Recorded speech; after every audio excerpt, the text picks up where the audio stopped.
J'ai été spécialiste pour la question de la boulangère. Comment ça va aujourd'hui? Ça va super. J'ai appris à sourire. On ne montre pas ses émotions. Ouais, je sais pas. Mais en tout cas, j'ai appris à sourire. Alors qu'intérieurement, c'est pas ça. Ben, je me mentais surtout. Hein. Est-ce que vous avez eu peur de répercuter ça sur vos filles? Quand j'ai commencé à en prendre conscience, oui. Alors, il y a des choses que je sais que j'ai mises en place quand elles étaient petites pour éviter qu'elles aient peur de dire. Parce que moi, j'avais peur de dire. Si je faisais quelque chose, j'avais peur de dire. C'était plus ça, en fait, dont j'avais conscience de ma difficulté à dire les choses.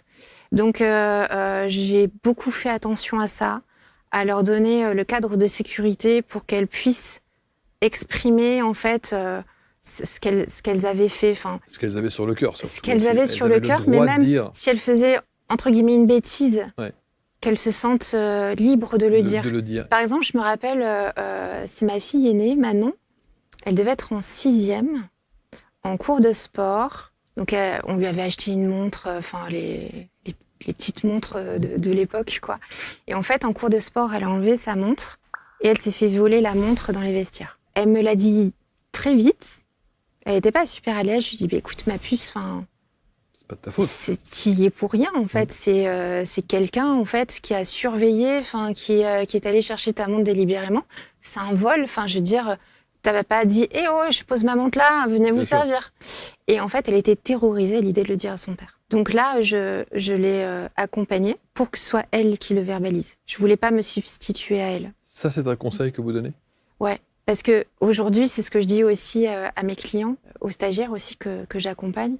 On ne doit avoir autorité sur personne. Enfin, moi, à ce moment-là, je voulais que ma fille sache qu'elle était capable de dire les choses et qu'elle était en sécurité pour le dire. Et si je l'avais dit à sa place, je me mettais au-dessus d'elle. Alors, j'avais pas conscience de ça, hein. Vraiment pas. Mais c'est là, aujourd'hui, avec cette expertise sur le fonctionnement humain, sur tout ce qui se passe, que je peux le dire comme ça. Si je l'avais dit à sa place, elle faisait pas l'effort. Donc, elle apprenait pas qu'elle était capable de dire les choses et que tout aille bien. Elle apprenait pas un tas de trucs. Et moi, voilà, je jouais maman poule qui couve, mais qui empêche aussi son enfant de se déployer, quoi.